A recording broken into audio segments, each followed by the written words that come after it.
Bueno,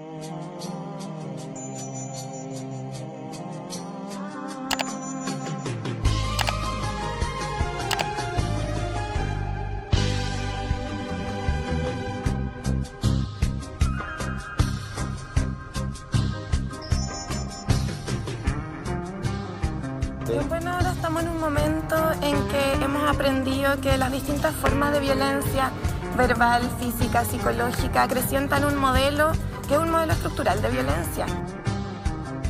Me enteré de lo que era eso hace 5 días, porque mi esposa me dijo, le digo, oye, ¿qué es esto de rompe pacto? Explícame. Tenemos que luchar por familias trabajadoras, tenemos que luchar por el seguro medicamento por todas las familias, tenemos que luchar por familias indocumentados, que es justa y a un salario digno para todas las personas aquí en este país. O sea, yo de morro quería ser arqueólogo, ¿no? O sea, así bien Indiana Jones, ¿no? Es que Y terminaste siendo influencer. Y terminé siendo un mapita con cara. Los caminos de la vida, ¿no? Oye, pues hablando de demonios de la tierra, te agradecemos mucho que te hayas tomado el tiempo por platicar aquí con tus servidores de su podcast criptocomunista de preferencia, el Politburro, transmitiendo con 100,000 watts de potencia desde la frontera del Imperio Yanqui y hasta la compuerta de su búnker. Yo soy su camarada Cari, saludándoles con mucha ternura radical. Están también conmigo nuestros co-hosts, camarada B. Buenas tardes, gracias por estar con nosotros de nuevo y una bienvenida a nuestro invitado, hola. Teca. Y también por ahí anda nuestro compita conservador. ¿Qué onda? Aquí andamos comiendo, pero todo bien. Y provecho. Muchas gracias y bienvenido. Historia para todos. Gracias. Ya habían tenido oportunidad de platicar por ahí en redes ustedes, ¿no? Pues no, o sea, no tanto platicar, pero como darnos cuenta que la otra persona, bueno, que me notició, que me se reconocía. notó mi existencia. Más bien como el reconocimiento de este güey piensa. Y bueno, como ya escucharon, también por ahí nos acompaña nuestro invitado de honor, el camarada Teca, o también conocido como Historia para Tontos Oficial. ¿Qué tal, Hola. Teca? Mándale un saludo a nuestros escuchas. ¿Qué rollo, mis estimados escuchas? ¿Cómo están? Aquí el mapita con cara de las redes sociales en un podcast diferente que no sabemos de qué vamos a hablar, pero vamos a ver qué pasa. Pero una pronto te vas a pregunta. enterar. Porque es oficial, ya salió como alguien que te quiso robar la cuenta, la idea. Sí, güey, ya. Es que, ¿sabes qué? Como lo tengo vinculado con el Zoom, lo tengo con YouTube. Sí, de repente me di cuenta, antes de que yo creara mi canal de YouTube, que había un vato que estaba subiendo todo mi contenido, ya estaba monetizando, y se puso el güey Historia para Tontos. Entonces, pues, como me robó el contenido, yo ya no podía cambiar, o sea, no me podía poner como la Historia para Tontos, entonces le tuve que poner Historia para Tontos oficial. Inclusive, si entran así a mi página de YouTube, es como de, güey, bienvenidos al canal oficial de Historia para Tontos, porque hay por ahí como otros 3, 4 canales que no he podido tumbar que se fusilan mis videos y monetizan. Está cabrón ese pedo. Sí. Hay que ponernos muy atentos al YouTube oficial YouTube. de Historia para Tontos, y también ya pueden encontrar el YouTube de su podcast criptocomunista de preferencia, Politburro, en el canal de Memazapanes.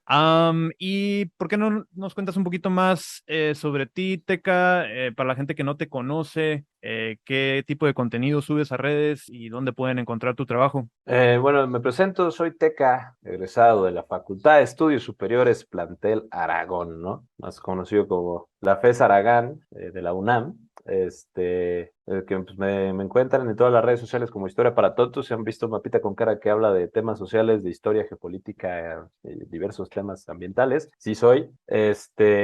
También pueden encontrar en podcast como Historia para Tontos Podcast. Afortunadamente ya somos el podcast número 1 de historia en México y en Latinoamérica. Dense una vuelta por ahí si les gusta la historia. Y mi trabajo es básicamente, como dice el nombre, hablar de historia para tontos, ¿no? O sea, realmente, si ustedes se consideran tontos en la historia o solo se consideran tontos, este canal es para ustedes. Si ustedes son unos eruditos de la historia, les recomiendo Historia para Eruditos. Y bueno, básicamente este canal les va a dejar de funcionar cuando dejen de ser tontos. Mientras sean tontos, síganme, les va a gustar y les aseguro que van a aprender al menos un poquito o se van a interesar en el tema, ¿no? Para que se metan a Wikipedia e investiguen un poco. ¿Tú también estás monetizando con Historia para Eruditos? ¿O qué le puedes recomendar a nuestros escuchas que en su mayoría son como que pervertidos fetichistas de la política, geopolítica internacional? Pues les puedo recomendar que sigan Historia para Tontos. No, el podcast sí hablábamos un poco más así ya serios, ¿no? O sea, obviamente no a nivel académico, pero ya le metemos un poco más la investigación, por eso ya los capítulos duran un poco más. O escuche la radio, también tengo radio, Historia para Tontos Radio. Cualquiera de los dos. Excelente, pues ahí vamos a dejar como siempre todos los links en la descripción para que puedan tener acceso a todas las redes aquí del compa Teca. Y bueno, qué bueno que por fin nos alcanzaste, Teca, porque te teníamos programado para la semana pasada. Hubo muchas noticias que quisimos abordar, las tuvimos que desplazar un poquito para guardarlas para esta semana, ya que pudimos reagendar. Y no quería empezar el programa sin antes, pues, mandarle un muy sentido pésame a nuestra muy estimada Amparín, creadora de Destroyer, que pasó a mejor vida. No sé si escuchaste algo al respecto por ahí. Sí, que pues estaba muy entrada en sus pensamientos, ¿no? Que decidió elevarlos a otro lado. Estaba en su sillón de reflexión, pensamientos e imaginación y pues, realmente se me hace curioso como, no se te hace como una cuestión muy del privilegio morirte de fallecer accidentalmente de un sillón de pensamientos. O sea, Elevado a 7 metros de altura, ¿no? Elevado a 7 metros de altura. O sea, no sé si la sangre fluya de otra manera en el cerebro en la altura y por eso tenía como esta dinámica, ¿no? O sea, es posible y es válido, totalmente. Pero se me hace como curioso, ¿no? O sea, a mí me dan miedo las alturas, pero haz de cuenta que las alturas que sé que si me caigo no me voy a morir, ¿no? Entonces, yo diría que 7 metros de altura hubiera sido una altura en la que no me muero. Ahora ya tengo como un límite gracias a eso, ¿no? O sea, ya sé que si por accidente me caigo de una altura de 7 metros, no voy a sufrir. O sea, mínimo me voy a ir pues tranqui, ¿no? O sea, una velocidad de 9.81 metros por segundo. Oye, ella hizo la prueba para que ya los demás no nos tuviéramos que quedar con la duda, ¿no? Sí, claro. Pasó de Casimerito, allá fue como un post que encontré por allá. Yo lo quiero platicar como un conocimiento empírico, ¿no? O sea, pues tristemente se nos fue antes de lo planeado. Un pésame para su hija, un abrazote para su hija, pero sí, pues bueno, sí es un poco irónico de mi parte, ¿no? O sea, para mi pensamiento. Irónicamente murió por la ciencia, siendo provida. Como dijimos inicialmente, misteriosos son los caminos del Señor, los caminos de la vida. Ya la necesitaban en el cielo, por eso se elevó, eso ¿no? la Y llamaron. pues se elevó y pues eso la trajo, que Diosito la mandó a llamar. Se quiso ir con todos los fetos ingenieros abortados. La necesitan para liderar la campaña de Frena, ¿no? Y del Frente de la Familia desde el Papi, cielo. es que se vienen elecciones en la Ciudad de México, necesitaban un nuevo santo. Pues para que como viene el PAN, bro, va a ganar la Ciudad de México ya. San Destroyer. Aseguradísima esa victoria electoral. Bueno, después de este breve homenaje, seguimos con noticias pertinentes a nivel nacional y la reciente ola de narcoviolencia que azotó a varias distintas entidades en todo el país. Nos tocó vivirlo por acá en Baja California, nosotros que estamos en Tijuana. Creo que ustedes los chilangos se salvaron, pero hubo otros atentados en Chihuahua, a Durango, Sinaloa, etcétera, a Querétaro, Guanajuato. ¿Te tocó escuchar algo al respecto o algo que hayas vivido, alguna persona cercana a ti, Teca? Pues no tanto, o sea, porque yo soy chilango, entonces no, ya sabes que aquí no pasan esas cosas de provincia, pero sí un amigo cercano pues, vive, bueno, no es cercano, es un vato con el que juego Warzone desde hace pandemia, o sea que ya se volvió un buen amigo, que es el Peluchas. Sí, él vive en Ensenada. Y sí me dijo que también allá en Ensenada se puso pesadón, o sea que sí, sí estaba medio pesado, ya medio me explicó cómo estuvo el problema y sí que pues no pudo salir, no, pues, la gente no quería salir por miedo y todo. Entonces sí, también estuve leyendo como varias teorías, ¿no? De por qué se dio el arresto. Él me dijo que por el arresto de cierto sujeto, otras personas que pues porque fue pagado para destabilizar el país, bro, ¿no? Como todo lo que pasa en México, otros así como no, pues es que se hizo un cambio de plaza, bro, el presidente hizo un acuerdo que no les gustó a los demás. Pero bueno, de puras conjeturas. Otro ávido jugador de Warzone también es nuestro camarada Conservadont. Quizá él nos pueda dar su opinión y su especulación al respecto. Pues no hay mucho que agregar, digo, para mí México siempre va a ser un narcoestado que va a estar como muy manejado por ese pedo, entonces es como, son cosas a las que como que casi siempre hemos estado acostumbrados y no es como que probablemente vaya a ser pronto que cambie esa forma de régimen, entonces pues solamente queda hacer como decir chale y seguir con la vida. Creo que está muy triste, ¿no? Que ya no nos queda más que un chale más. Joder. Oh, bueno, pasa otra vez, raza. ¿Qué nos queda? Camarada B, no sé si tengas por ahí algunos datos sobre la jornada de violencia que nos quieras compartir. Pues tenemos aquí un artículo de la semana pasada, ya está un poco desactualizado. Al 15 de agosto había, en esta semana hubo 341 asesinados en territorio nacional entre el 10 de agosto y el 14 de agosto, ¿no? Que fue esta semana de violencia en el país. Me llamó mucho la atención esa nota porque por lo menos las noticias que sonaron acá en Baja California no se reportaron muertos directamente relacionados con los bloqueos y incendios de taxis y camiones de carga. Al parecer no hubo asesinatos en relación a eso, pero sin embargo sí hubo, conforme se fueron desenvolviendo los días, pues se encontraron restos humanos. Por lo menos acá en Baja California O sea, todos no los hubo, días en Tijuana. ajá, no hubo tiroteos como tal, pero por ejemplo en Chihuahua creo que hubo un motín en en una prisión, también como incitada también por parte del narco, y también se contaron esos muertos. Entonces, pues tristemente es la violencia que se vive todos los días en el país, ¿no?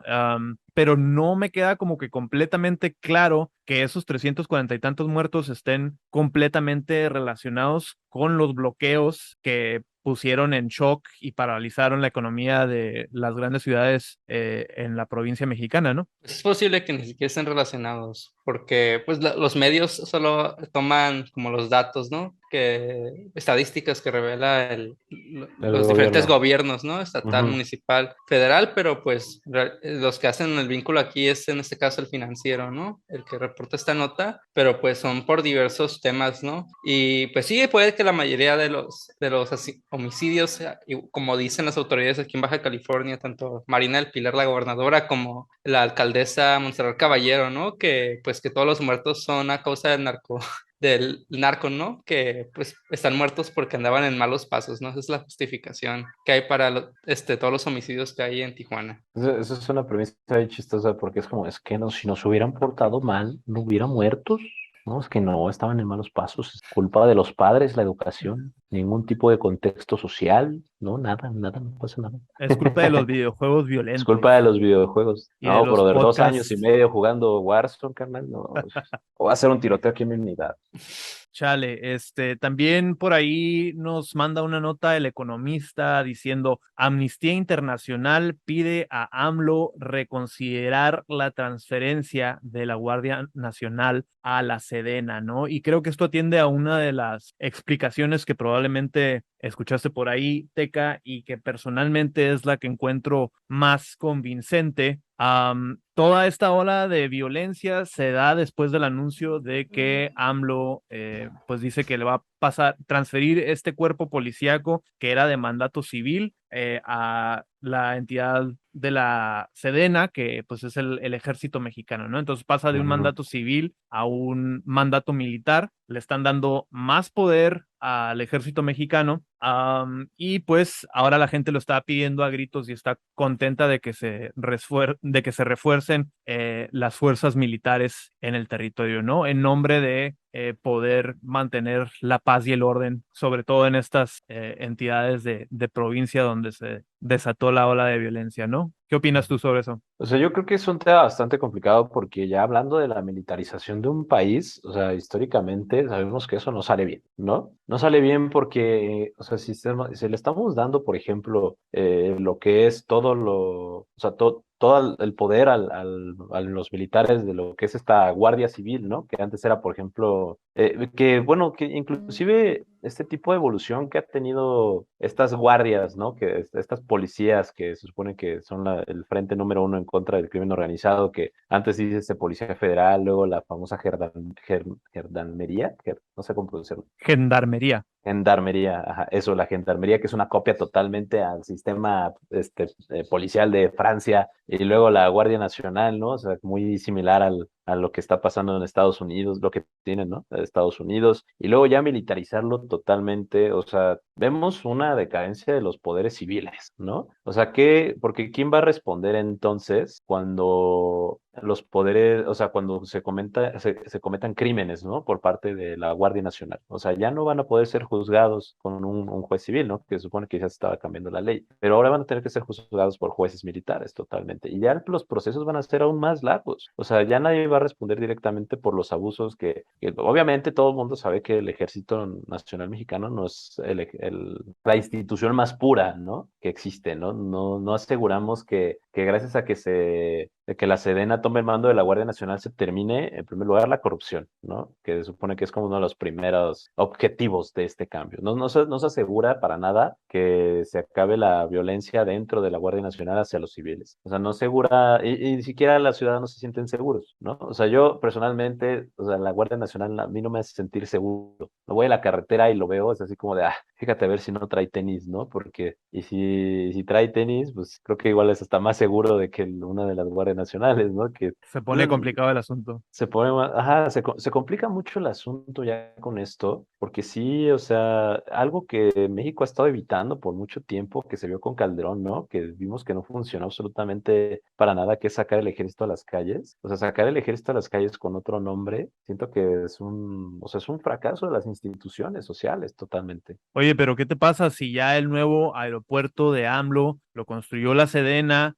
Todos los contratos fueron completamente transparentes, definitivamente no se desviaron cientos de millones de pesos en empresas fantasmas que empleó la Sedena. Por lo menos de mi lado, tienen absolutamente toda la confianza el ejército mexicano, ¿no? Sí, claro, no, o sea, ¿cómo podemos criticar un aeropuerto que ya subió de 4 a 12 vuelos diarios, ¿no? Totalmente. A ese ritmo, en 5 años podrán ser unos 30 vuelos. Ya es bastante progreso, creo yo. Suena un buen tiempo. Considerable. Oigan, a lo mejor nada más para dar como que un poquito más de contexto a nuestros escuchas, según lo que tenemos aquí en las fuentes del Politburro, pues toda la ola de violencia se desencadena unas 3 semanas después de la detención de Caro Quintero, el narco de narcos, el príncipe del cártel de Guadalajara. Y realmente la mayoría de los supuestos culpables que fueron detenidos, pues forman parte del cártel Guadalajara, perdón, cártel Jalisco Nueva Generación, ¿no? Entonces, a mí me parece extremadamente conveniente que hayan tenido el tiempo para planificar estos bloqueos durante 3 semanas, que no haya habido muertos directamente relacionados con los ataques más virales que fueron el quemar carros en estas arterias principales de las ciudades, el Oxxo que incendiaron, que vimos seguramente por ahí todos en redes sociales. O sea, sí se ven como que ataques hechos como un psyop, ¿no? Para crear pánico entre la población, pero no necesariamente como un ataque de reacción por parte del narco después de lograr esta detención de Caro Quintero, ¿no? Que todo el show de que hayan detenido a Caro Quintero después de que AMLO se reunió con Biden es otro tema muy denso que también ya explicamos un poquito en el podcast. Básicamente, Caro Quintero pues es un chivo expiatorio para el involucramiento de la CIA en el asesinato del agente Kiki Camarena de la DEA le echaron la culpa a Caro Quintero y pues ahora el registro oficial es que Caro Quintero tiene que pagar, ¿no? Entonces, a mí se me hace muy conveniente que hayan tenido 3 semanas de planificación, muy conveniente que estemos en el contexto de AMLO pasándole el mandato de civil a militar de la Guardia Nacional, dándole más poder al ejército. Todo se me hace como que demasiada coincidencia, ¿no? Pero ahí empezaron a circular como varias teorías, ¿no? Pues sobre todo de cuentas y personas que están ahí ligadas a la 4T o personas que defiendan a la 4T, ¿no? De que era todo un complot por parte de la oposición, ¿no? Que la oposición era la que se había puesto de acuerdo con algunos vínculos en el crimen organizado, tal vez no con el cártel Jalisco Nueva Generación, sino con algún otro grupo del crimen organizado, dependiendo de la región, ¿no? Y estaban detrás de esos ataques, ¿no? Con el objetivo de desestabilizar al gobierno o generar una crisis de legitimidad, ¿no? Y por ahí circulaba también una imagen, ¿no? De cinco características de un golpe blando o un golpe suave de Estado, ¿no? Soft power. Bueno, circuló esta imagen que es RT, ¿no? En su momento ha sacado en otros conflictos regionales en otras partes del mundo, ¿no? Nada más quiero leer un poquito de esta infografía que circuló, ¿no? 5 etapas para un golpe suave de Estado. Primera etapa, acciones para generar y promocionar un clima de malestar. Segunda etapa, intensas campañas en defensa de la libertad de prensa y de los derechos humanos, acompañadas de acusaciones de totalitarismo contra el gobierno. Tercera etapa, lucha activa por reivindicaciones políticas y sociales en la promoción de manifestaciones y protestas violentas. Cuarta etapa, guerra psicológica y desestabilización del gobierno, creando un clima de ingobernabilidad. Quinta etapa, forzar la renuncia del presidente mediante revueltas callejeras. Paralelamente se va preparando el terreno para una intervención militar mientras se desarrolla una guerra civil prolongada y se logre el aislamiento internacional del país. ¿Esto es de RT? Sí, es de RT. O sea que RT está apoyando a AMLO diciendo que todo es culpa de la oposición. No, esta imagen no salió esta semana. Es una imagen que han sacado en otros contextos, pero volvió a circular durante esta semana de violencia que hubo en México. Y pues sí, David, estaban como sacando esta teoría estas personas, ¿no? De que pues la oposición está preparándose para realizar una revolución de color en México o algo parecido, ¿no? Tumbar al gobierno antes de que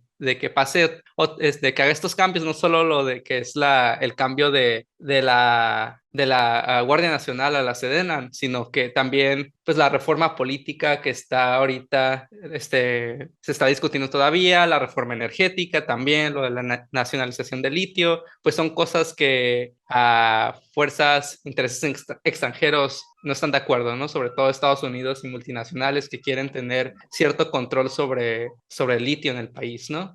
Yo la verdad me pregunto, ¿quién es la oposición?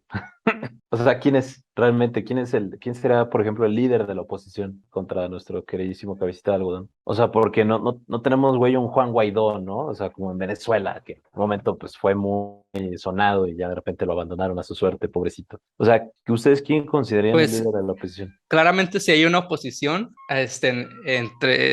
todo esto es la clase empresarial que no goza de conexiones con el gobierno de AMLO, ¿no? Porque AMLO tiene sus favoritos, obviamente, empresarios con los que sigue, Sí, claro. esta corrupción, ¿no? Pero pues también hay toda esta clase empresarial, medios, que los medios también que lo atacan, ¿no? Lo único que les falta es como el portavoz, ¿no?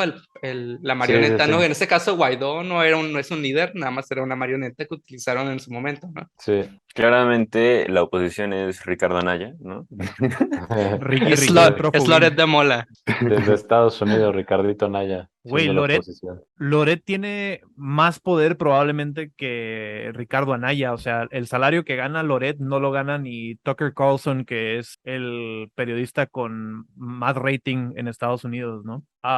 Datos revelados por nuestro gran y hermoso presidente Cabecita de Algodón. Pero justo creo que das en el clavo, camarada Teca. O sea, la oposición está completamente desmantelada. Para que pudiera haber un golpe suave de poder, primero tuviera que haber un tipo de alianza entre estas fuerzas de oposición y a lo mejor el ejército que pudiera ejercer presión en contra del poder ejecutivo, como ocurrió, por ejemplo, en 2019 con Bolivia, pero simplemente creo que la, entre comillas, oposición, ya sea la liderada por Ricky Riquín Profuguín o por Alito Moreno, que también ya está próximo a enfrentar proceso jurídico, está completamente deshecha, no tiene ningún poder para poder amenazar a AMLO. Lo que me da más miedo es que sea una jugada para ir amasando poder por parte de la propia Sedena y que esto esté ocurriendo completamente a espaldas de López Obrador, ¿no? Una oposición dentro del Estado, ¿no? Dentro de la misma Sedena. El Estado profundo, ¿no? Como El como Deep State. El Deep State, que usan ese término los trumpistas, ¿no? Hay un Estado profundo en México. En este caso son todas las personas que siguen ahí desde los 80s, 90s, gente del PRI que nunca ha abandonado el servicio público y las instituciones del Estado, ¿no? Creo que la pregunta es si en los próximos años vamos a ver un nuevo orden en México. Te escuchamos, camarada Teca. Un nuevo orden, pues yo creo que sí, porque, o sea, realmente yo creo que sería más bien no como un nuevo orden, sino como la reestructuración del orden, ¿no? Porque ya tuvimos el nuevo orden panista que no funcionó, de nuestros presidenciables, ¿no? Pero yo creo que estamos viendo que pasamos como de los o sea, de los Golden Boys presidentes, o sea, estos hijos de los tecnócratas, a nuevamente a los tecnócratas, ¿no? O sea, ya los que son las élites políticas están gobernando nuevamente. O sea, ¿cómo vemos que ya, pues puro vato arriba de 60 años está gobernando el país? Parece Estados Unidos. Nunca se fueron, ¿no? O sea, nomás se Ajá. pintaron de guinda, se afiliaron a Morena y ahí están todavía los mismos cacas grandes del PRI y del PAN que estaban en los estados de provincia, ahora gobiernan, pero bajo la bandera de Morena. Sí, y, o sea, lo que he visto, por ejemplo, o sea, lo que estábamos viendo con el cambio con nuestro querido expresidente, nuestro Peñita Bebé, pues era como la entrada de los hijos de los tecnócratas, ¿no? Lo que te digo que los llamaron los Golden Boys, ¿no? De todas estas personas egresadas con maestrías en Harvard, y así como lo que vimos algo así en los 90s, pero como que dijeron como, no, están bien mecos todos estos vatos, ¿no? O sea, así como que dijeron que estos no dan ni una, pues vamos a regresar nosotros al poder y vamos a darles a estas personas el poder de estados, ¿no? Ya no cuestiones federales, sino que ya vemos, o sea, gobernadores muy jóvenes alrededor del país, pero ya no vemos gente joven que estén manejando las instituciones federales. Entonces yo creo que, como dices, o sea, las personas que estaban tras bambalinas dijeron como no funcionó trabajar tras bambalinas, vamos a trabajar nosotros ahora directamente. Ahí está Manuel Bartlett en la CFE, ¿no? Una de las personas todavía más allegadas a AMLO. También nuevamente directamente involucrado con la CIA en todo este pedo de Kiki Camarena y el reciente golpe de Estado. Todo está interconectado, camaraditas. Espero que estén disfrutando de este podcast conspiranoico. También somos el podcast número 1 conspiranoico en México. Y con esto, con tu endorsement, Teca, esperamos todavía llegar más allá de eso. Es el objetivo. Pero todos amanecer suicidados de 3 balazos en la espalda. Lo bueno es que estamos protegidos detrás de 3 VPNs que nos proporciona el Partido Comunista Chino. Entonces, viva Xi Jinping. En lo que reforzamos nuestros firewalls, vamos a tomar un pequeño break. Nuestro estimado Winnie Pooh. En lo que le mandamos una olla llena de miel a nuestro supremo comandante Xi Jinping. Vamos a tomar un pequeño descanso y en breve estaremos de vuelta, camaraditas. Nos vemos. Señor, en Jesús María creció,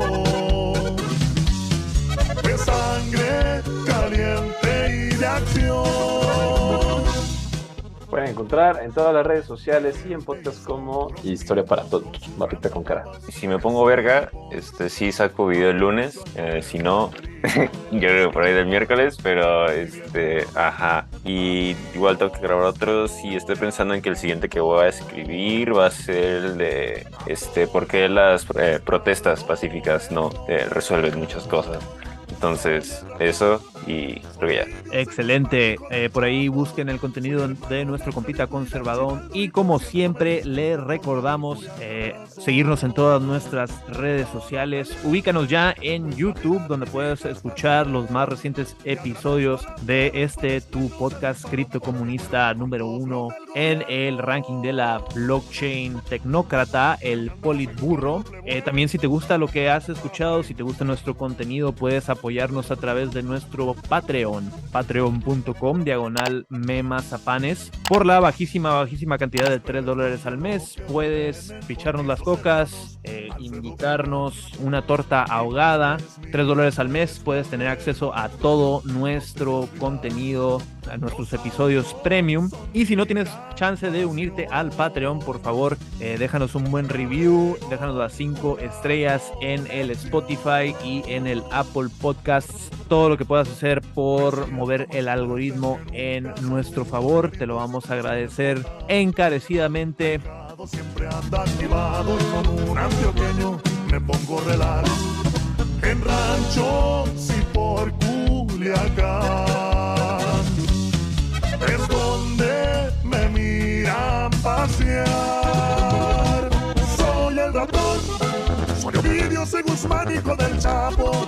Es difícil no tenerla aquí a mi lado y me duele que no esté. Siempre voy a respetarlo. Estamos de vuelta, camaraditas y camaradotas. Muchas gracias por permanecer con nosotros. Seguimos con temas del panorama nacional. Otra noticia contundente que tuvimos estos últimos días fue la desbancada de la supuesta verdad histórica respecto al caso Ayotzinapa. Una nueva comisión por la verdad que designó la Cuarta Transformación, salió a declarar que en efecto fue un crimen de Estado. Camarada B, ¿qué nos puedes contar al respecto?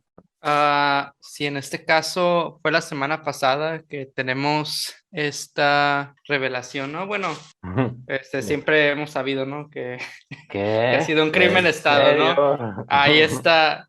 Pues fue la reclama, ¿no? De los padres normalistas y de numerosos activistas desde hace 8 años, ¿no? Que fue el Estado, ¿no? El Estado vivo se los llevó y con vida los queremos, ¿no? En este caso, pues fue Alejandro Encinas, que es ahora subsecretario de Derechos Humanos de la CEGOV, quien confirma que la desaparición de los 43 estudiantes de la Normal de Ayotzinapa fue un crimen de Estado en el que estuvieron vinculados autoridades de los 3 órdenes de gobierno, federal, estatal, local, trabajando además, ¿no? Con el crimen organizado, ¿no? Incluso, pues ahí salió a relucir que el ejército estaba infiltrado en la Normal de Ayotzinapa y que uno de los estudiantes que desaparecieron, pues era un soldado infiltrado, ¿no? Y que pues el ejército lo dejó a su suerte y pues al parecer nunca encontraron su cuerpo, quién sabe qué pasó con él.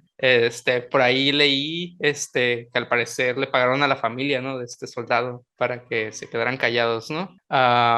Y pues sí, o sea, realmente nada más es una confirmación por parte de esta Comisión de la Verdad, ¿no? Andrés Manuel llega a la presidencia en 2018 prometiendo que va a dar resolución a este caso, ¿no? Y pues una confirmación, ¿no? De que el Estado siempre estuvo ahí metido, o sea, todo esto fue de conocimiento de los 3 órdenes de gobierno y trataron de ocultarlo, ¿no? Una cosa que cabe mencionar, ¿no? Es que esta declaración por parte de la CEGOV, pues no está relacionado, trataron como de esquivar como los resultados, ¿no? De la investigación que se había hecho anteriormente por un grupo observador internacional, creo que era el GIEI, y bueno, no sé si ustedes tengan más detalles, algo que quieran comentar. Compateca, ¿tú qué te encontrabas haciendo por allá del 2014? 2014, 2022, hace 7 años, tenía 19 años. Ah, su máquina. ¿Y no? Sí, no. ¿Cuántos años son el 2014 a 2022? No, pues nomás tú sabes cuántos años tienes. Tengo 26. 2014. O sea, ¿cuántos años son del 2014 al 2022? 16, 18, 19, 20, 21, 22. 8 años. Tenía 8 18 años. años. Tenía 18 años. Estaba entrando a la universidad, más o menos. Estaba apenas entrando a la universidad. Estaba saliendo de la prepa. Fíjate que, o sea, la confirmación de lo de que Ayotzinapa fue un crimen de Estado es así como, no sé, güey, del secreto a voces que resulta ser cierto, ¿no? O sea, el secreto de la alumna de universidad que se almorzaba al maestro y de repente se descubre que sí, porque terminan corriendo al maestro, ¿no? Por cuestiones así. O sea, fíjate que es algo que pues, ya todos sabíamos, ¿no? Ya todos sabíamos que iba a pasar, todos sabíamos que fue el ejército, todos sabíamos que fue pues justamente estuvo vinculado el Estado, pero pues también es muy curioso, ¿no? Como el gobierno de AMLO ya se desmiente, se deslinda todo este show, ¿no? Porque pues, sí lo hicieron un show, básicamente. E inclusive podemos ver que, como me acuerdo de cuando se dio la toma de protesta de AMLO, están los panistas, ¿no? Contando del 1 al 43, no sé si se acuerdan, o sea, que toma de protesta AMLO y están toda la oposición, panistas y priistas contando el 1 al 43 para exigir la presencia de los 40, para la que pues, solucionaran, ¿no? Lo del 43 de Ayotzinapa o que regresaran a los normalistas. Pero también podemos pensar, güey, ¿qué hicieron ustedes antes de la toma de protesta de AMLO, ¿no? O sea, ¿cómo avanzó la investigación realmente durante pues estos 6 años, 7 años, 8 años que pasaron? Entonces sí, o sea, fíjate que se puede decir que hay un relief social, porque ya mínimo ya se dijo oficialmente qué pasó, ¿no? Pero no vemos realmente culpables de este crimen. O sea, ya encerraron a este vato, ¿cómo se llama? Murillo Caram. Ajá, Murillo Karam, pero ¿cuántas personas no también estuvieron vinculadas con este gran crimen, ¿no? Que pues ha escandalizado México. Porque pues no solo tenemos a Murillo Karam, sino que tenemos a todas las personas vinculadas, miembros del ejército, soldados, generales. Fíjate saber hasta de qué línea política la gente, pues, o sea, está tan vinculado estas personas. Entonces creo que igual, o sea, el decir tenemos un culpable que ni siquiera se ha demostrado su culpabilidad, que o sea, tenemos un vato que sabemos que participó dentro de esta desaparición de los normalistas, o sea, es nada más, se ve así como dirían los chairos actuales, ¿no? Cortina de humo. O sea, es una cortina de humo para ponerle cara, ¿no? A un crimen. Decirle como este güey estuvo vinculado, pero ¿cuántos más no lo estuvieron? ¿No? Porque desde el proceso de desaparición, declarar culpable, ¿no se acuerdan que inclusive un padre salió a decir que una de las personas, ¿no? Había dicho que ellos habían participado en la desaparición porque se fue a confesar a la iglesia, pero pues por el voto de silencio pues no puede decir nada. O sea, realmente siento que socialmente hablando pues ya puede ser un relief, ¿no? O sea, ya puede ser como que ya no se quedó el secreto a voces, sino que ya se confirmó lo que todo el mundo sabíamos, pero sí, o sea, la cuestión es ver hasta dónde llegó, ¿no? Este crimen dentro de la política mexicana durante estos 8 años que tuvimos pues varias administraciones. Y como mencionas, muchas veces los que caen y los que señalan, pues son, y como hablábamos hace rato también, son chivos expiatorios más que nada, ¿no? Las personas que son fáciles de señalar, porque muy difícilmente vamos a ver a un perfil de la altura, por ejemplo, de Peña Nieto, caer en responsabilidad por este crimen que se cometió, ¿no? Que pues Peña Nieto tuvo, claro, muchísimas cosas criticables, sobre todo desde la izquierda, pero pues así como para encarcelarlo por crimen de guerra, específicamente por el asesinato de estos normalistas, no me queda completamente claro que él sea como que 100% responsable, ¿no? Aunque Culpable. a lo mejor... Es quedarse corto, ¿no? Porque también, bueno, él es la figura, él es el representante del Estado. Él es ¿no? la cara, pues. Entonces sí tiene culpa porque él representa a todas las instituciones, todos estos cuerpos, organismos y No, bueno, no estoy o sea, defendiendo a pero Peña Nieto tampoco, sería quedarse corto con Sí, Ayotzinapa, porque cuántos no son los crímenes que ha cometido el Estado a través de sus diferentes fuerzas. Y Justo. pues, o sea, con solo Peña Nieto, o sea, vámonos a cuando era gobernador del Estado y pues estuvo el caso Atenco, lo ¿no? del caso Atenco, ¿no? Ujú. O Sí, todos los crímenes del Estado mexicano que ha cometido contra la sociedad civil, contra comunidades indígenas, ¿no? ujú. Entonces, en este caso, si queremos como algo como justicia, queremos que se haga algo, ¿no? Pues tendríamos que estar hablando no de estar buscando chivos expiatorios como mencionan ustedes, sino pues la desmantelación de todas estas fuerzas de seguridad y represión, ¿no? Que pues para eso existen, ¿no? Para cometer crímenes en contra del pueblo, ¿no? Para mantener el poder de estas instituciones, ¿no? Y así como yo defiendo a Peña Nieto, también ya salieron pues los grandes medios del país a defender a Murillo Caram y a pues estos otros grandes perfiles que ahora están bajo investigación gracias a esta Comisión de la Verdad. Por ejemplo, El País publica: la Fiscalía se juega su credibilidad y la de la investigación del caso Ayotzinapa en el proceso contra Murillo Caram. Definitivamente, pues ha sido todo el caso de Ayotzinapa, ha estado envuelto en parte en misterio, en parte en corrupción. Ha sido extremadamente difícil cuáles fueron los verdaderos hechos, aunque al parecer ya esta Comisión de la Verdad se está acercando a entregarnos un reporte oficial completo, un esclarecimiento de los hechos lo mejor posible. Pero ¿cómo interpretan ustedes esta respuesta de los medios? ¿Qué papel creen ustedes que han jugado los medios en limpiarle la imagen a estas grandes figuras ejecutivas que están peligrando por su responsabilidad en el caso, ¿no? Pues es que o sea, los medios siempre van a jugarle al mejor postor, ¿no? O sea, el que pague más, básicamente. O sea, muchas veces, no digo que todos, ¿no?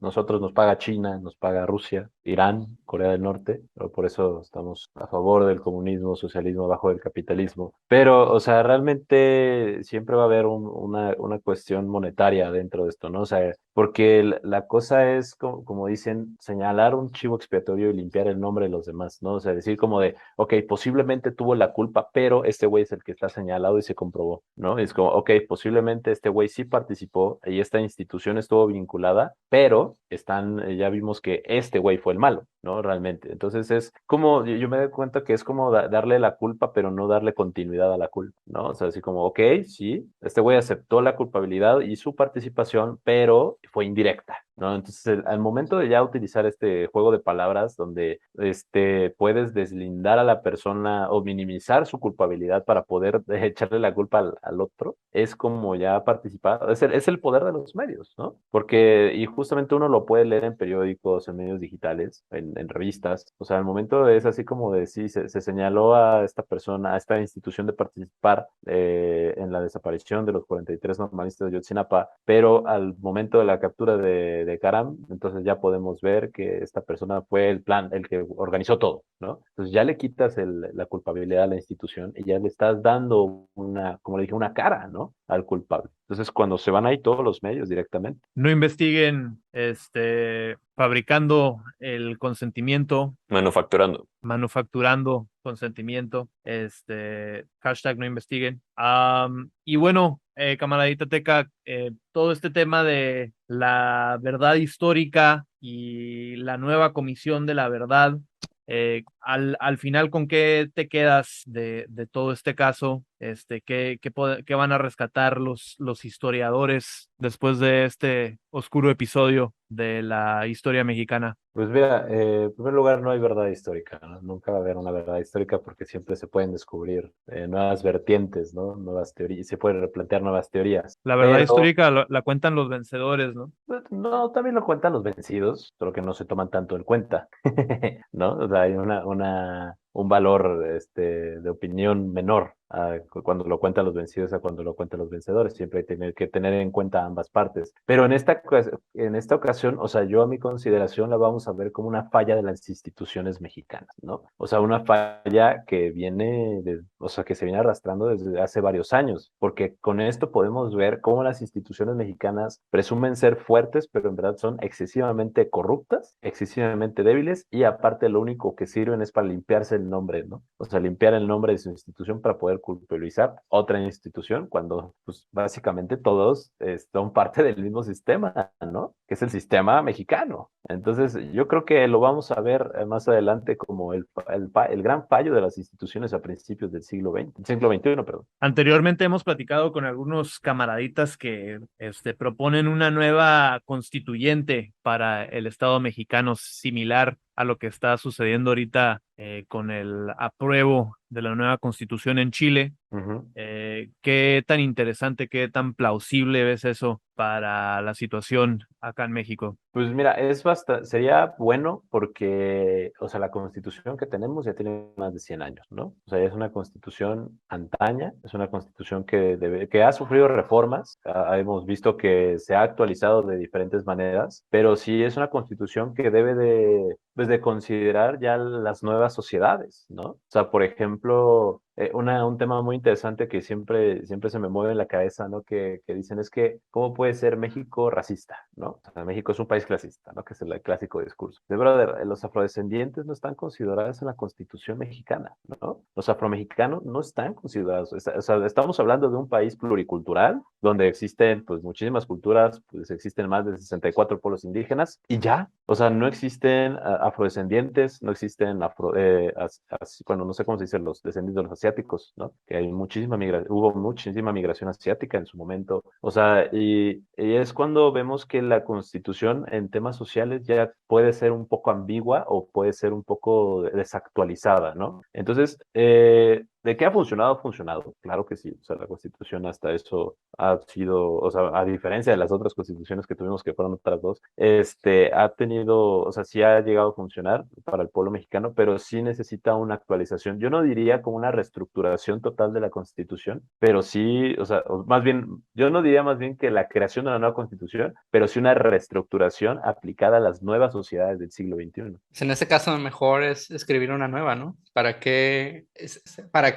reestructurar algo que ya ha sido modificado 1000 veces y que ya no, o sea, la Constitución actual mexicana ya no tiene nada que ver ya Sí, con ha sido lo que desvirtuada completamente de lo que era en 1917? No se le han añadido nuevas cosas. En su momento la Constitución del 17 fue muy innovadora, ¿no? Sobre todo en su aspecto social, ¿no? La primera Constitución social del mundo en cuanto a derechos de los trabajadores y todo ese pedo, y se le han ido agregando cosas, ¿no? Conforme los derechos de los trabajadores han evolucionado, ¿no? Pero, por ejemplo, hoy en día podemos ver que la legislación de trabajo a nivel federal, pues está súper atrasada, ¿no? México es uno de los países con menos derechos para los trabajadores en cuanto a jornadas laborales, prestaciones y protecciones, ¿no? Pues 6 días de vacaciones, más 6 días de o vacaciones. menos. ¿Qué merecen los mexicanos? Pero no las puedes tomar seguidas, ¿eh? Pues fíjate que, o sea, en este caso sí, pero sería un ejercicio muy interesante porque no solo habría que modificar la Constitución, ¿no? Sino que las instituciones federales enteras. O sea, Sí.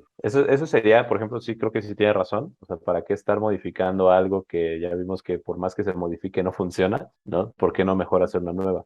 Siento que podría ser, pero sí, imagínate el trabajo que conllevaría y luego para el mexicano que no le gusta lo nuevo, que siempre es como una nueva constitución, bro, vas a legalizar el idioma, digo, el lenguaje incluyente. O sea, siento que justamente sería un ejercicio interesante para ver cómo se reestructurarían las instituciones y qué instituciones nuevas se crearían, ¿no? A través de una nueva constitución. Yo la verdad lo veo complicado, o sea, pero no imposible. Sí tendría que haber un movimiento social, como dicen, como lo que hubo en Chile, o sea, para poder exigir, ¿no? Por parte de la sociedad mexicana, exigir nuevos derechos. O sea, es muy triste cómo, pues, el ejemplo es Chile, ¿no? Es muy triste cómo a partir del sufrimiento del civil, el sufrimiento de las personas, movimientos que duraron, pues, semanas, unos meses, que, pues, terminó en torturas de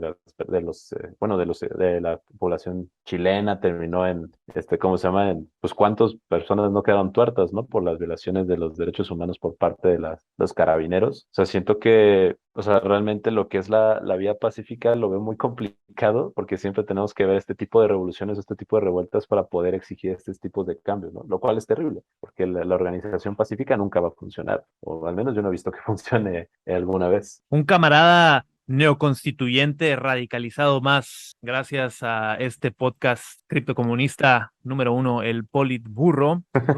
Camaraditas, no nos queremos ir sin antes analizar una nota que nos proporciona nuevamente toda la controversia que nos está dando López Obrador estos últimos días. Los hits siguen dando uno tras otro, sigue anotando cuadrangulares nuestro estimado presidente, que le encanta chaquetear, como él dice. Macanear. Ya lo volví más explícito. Hoy toca macaneo. Desliz freudiano ahí, ¿no? Pero bueno, por aquí escribe Beatriz Pajés, alguien más que le encanta la pajés, y benefactora, heredera de la fortuna de la revista Siempre, escribe aquí en el Universal: AMLO quiere destruir a la Iglesia Católica.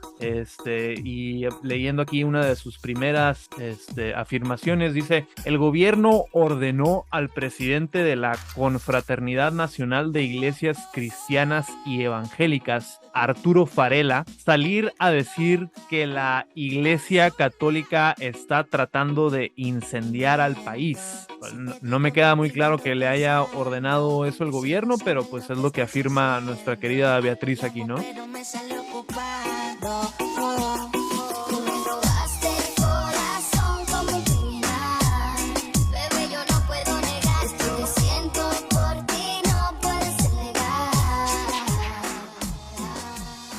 Para escuchar el resto de la conversación, únete a nuestro Patreon en patreon.com/memazapanes y obtén acceso a todo nuestro contenido premium y más sorpresas. patreon.com/memazapanes, y ayúdanos a seguir creando más contenido desde la izquierda radical y para la izquierda radical.